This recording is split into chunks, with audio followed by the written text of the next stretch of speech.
getting the ball in space. Nice, what a ball. Now, we've been focusing on the challenge on Saka, right? But we haven't been focusing on that pass by pressing Neuer. Look at that. You've never seen Odegaard play like this, and that's why I'm saying that Odegaard was prepped for this match. Odegaard was prepared to give it his all for this match.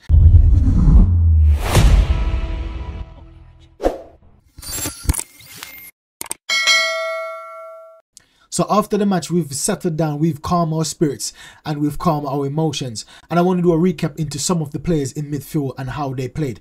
But let's just get straight into the highlights. So first, we're going to talk about Odegaard. Odegaard had a superb match. He had a captain performance today.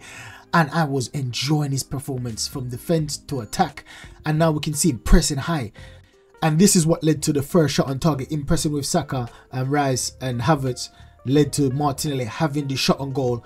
Almost very close. It wasn't that far, to be fair. Now you see him pressing again. Every opportunity he gets, he press, and that lead into errors from the defenders. Now this was an absolutely magnificent pass. Look at that pass from Odegaard. And you see that led to the first goal, because you see Benjamin White giving the pass and Saka curl it in bottom corner. That was a magnificent pass. Look at the curl on that pass to Saka. Now, once again, he tried doing another ball over the top. He tried doing another ball over the top to Benjamin White, and it wasn't successful. But then Kai Havertz got it, and Kai Havertz tried to look for him with it. But that shot was so poor. When he tried to keep on, Benjamin White should have done better with that. You see him in the middle again, instigated with Martinelli. Nice pass from Saka, having that shot. To me, he could have done better with that shot. Should have drove more inside. But look at this. This is something I loved. Good that he didn't get the challenge there, but the fact that he was running back, bursting his guts out to get back and actually got his foot in after that challenge from Benjamin White shows you how devoted our captain is towards the team, not just attacking but even in defensive, even though he's the attacking player. Wonderful display from Odegaard. Look at this nice little skill there, going around the back to Saka. Unlucky Saka didn't get on the end of it. You see him non-stop throughout the whole match, pressing. I love it. Brilliant performance by Odegaard. Nice little challenge, getting a toe poke in that. Nice free kick. Unlucky shot from Benjamin White. That was a poor shot, to be fair. Nice little turnout. That's a brilliant turnout from Odegaard. You see him pressing Davies, pressing Neuer. Look at that. You've never seen Odegaard play like this, and that's why I'm saying that Odegaard was prepped for this match. Odegaard was prepared to give it his all for this match. And you can see his leadership quality starting to burst through now, starting to shine through. And that's something I've been admiring of Odegaard. Especially in these big matches. Normally in the big matches, Odegaard's go missing. He goes missing in big matches. But look how he's playing against Bayern. It's like he's not phased anymore. He's got used to the weight of being captain. He's used, I don't want to call it burden, so I'll call it a weight. He's used to the weight of being captain, because you get criticised from fans, you get criticised from pundits.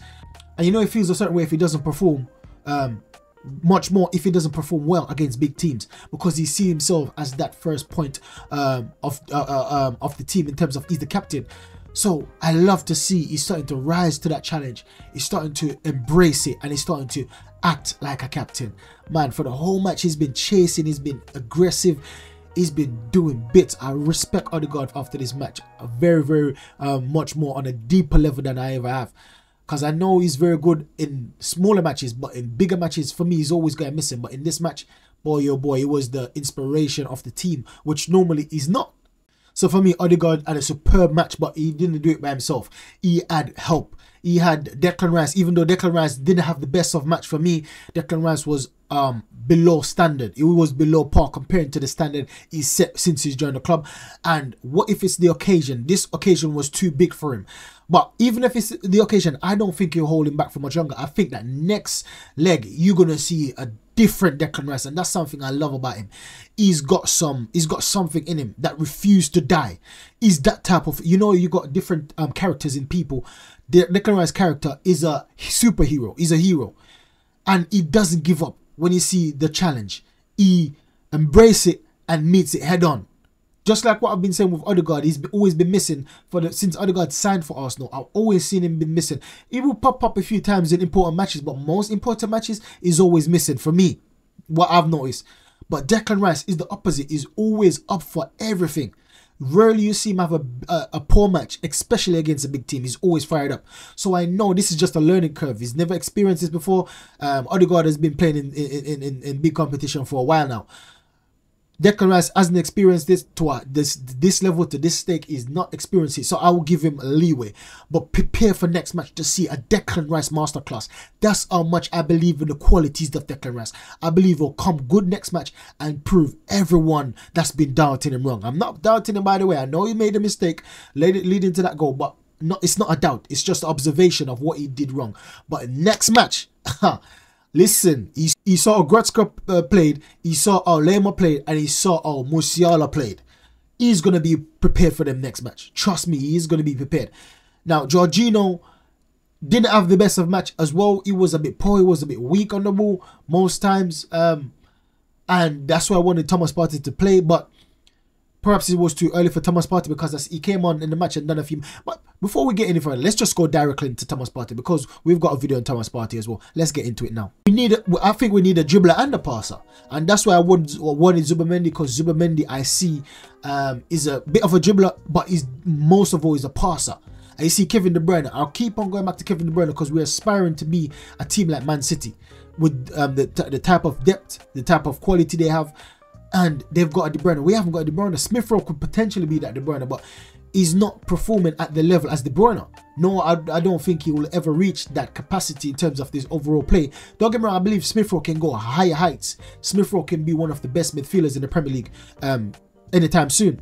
But to be compared with De Bruyne, you have to be very good in free kicks. You have to be good in shooting overall. You have to be good in dribbling. You have to be good in passing. Now, Smith Rowe is a good dribbler. He can carry the ball very well, but in terms of passing, I don't think he's at that level. But that's why I wanted Zubimendi. Zubimendi can dribble, he can carry the ball, and he can pass. He's a very good passer of the ball, and he could be our Kevin De Bruyne. Now, I see we've been linked with Joe Gomez as well from Wolves, and I'm going to make a video on him soon. And for me, Joe Gomez is a carrier of the ball as well. It looks to be very aggressive in terms of his tackles as well. So potentially, I'm open to Joe Gomez, but I'm going to do a video on him soon. So look out for that one. Now, in the midfield to do those passes.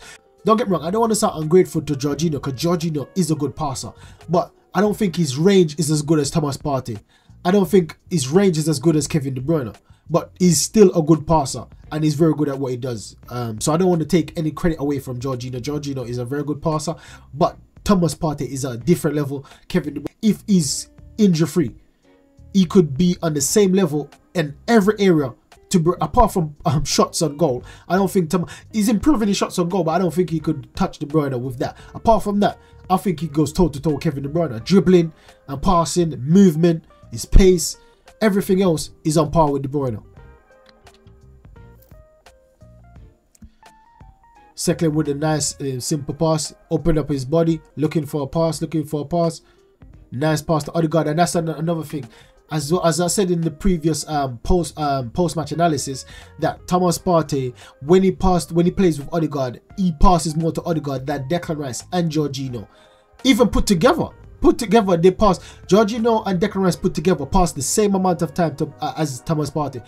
An average Jorginho passes 4, an average Declan Rice passes 5. That's 9 times. The last match that with Thomas Partey played, he passed 11 times. 11 times he passed, and that wasn't the full match. He didn't play the full match, and he passed 11 times. So that's what I'm saying, that when Odegaard plays with Partey, it's a different chemistry, it's a different chemical reactions going on, and that is very good for the team because then we can be able to do lots of turnovers, lots of people running off the ball, because when they pass between each other, when the movement, the space open behind them, it's like a part of a sea. And also when these two play and pass and keep the ball between each other, they attract a lot of players as well. So a lot of players, look, this is where you see Thomas Partey give Odegaard the ball instantly, 2 men around him, draws a foul.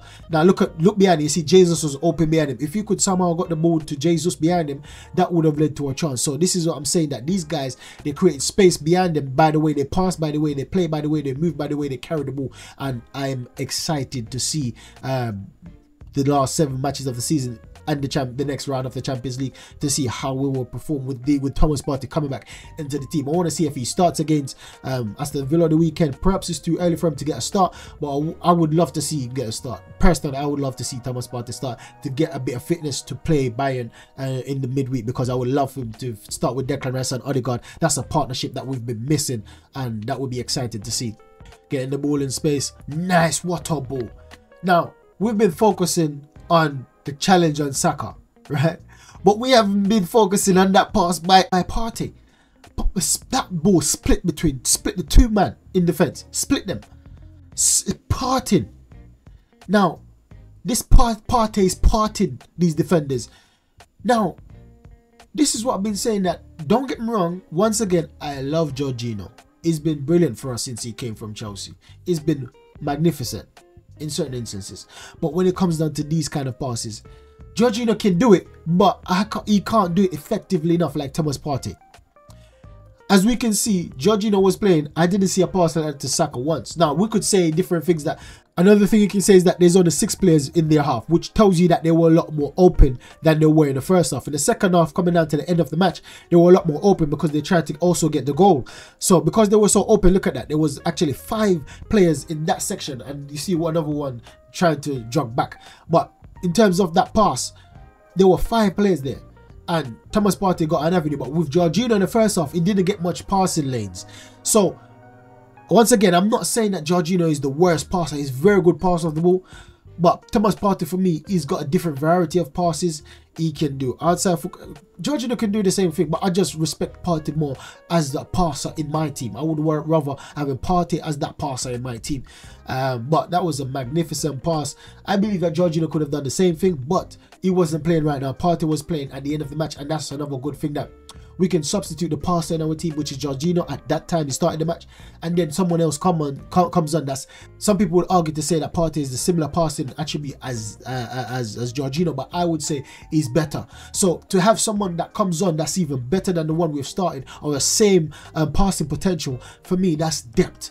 That's good depth to have, and I know next season it's going to get even better, because I know we'll be signing a few players. I know we're going to be signing a few players. So I'm loving the direction the club is going. We're looking more ambitious. We're looking more controlling. We're looking more dominating, and I love to see overall. Look at the touch. Look at the. He saw the run from Saka instantly as he took the touch, and that weight of pass is brilliant. Saka didn't have to break stride with that pass. Once again, collecting, distributing it to Zinchenko, looking for it again. Zinchenko, nice little build up there. Giving it to him again. He done a few misplaced passes, but man, he had a support as well. They were on the break, and he took one for the team with that one. Well done, Partey. Well done. So I enjoy Partey's role in this match. He came on, he done some things well, and some things were a bit shaky, but I'll give him the benefit of the doubt, because he came on in the second half in a high intensity comment. He got added to the list, and there's been a list of new commenters as well. You've been added to the next draw, the next prize giveaway you've been added to. So this is a list of people. We have already had 2 people that didn't claim their prize, so now we're going to get into the draw again. So here we go.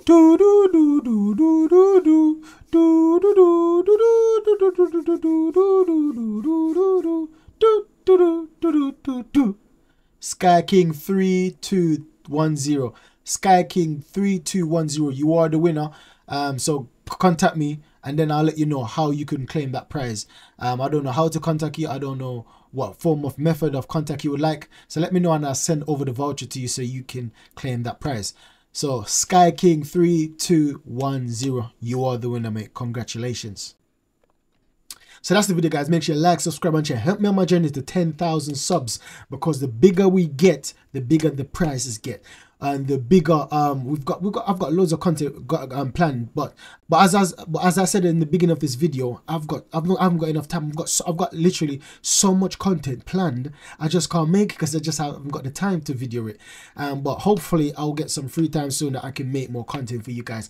Once again, like, subscribe, and share, and catch you in the next one. Goodbye.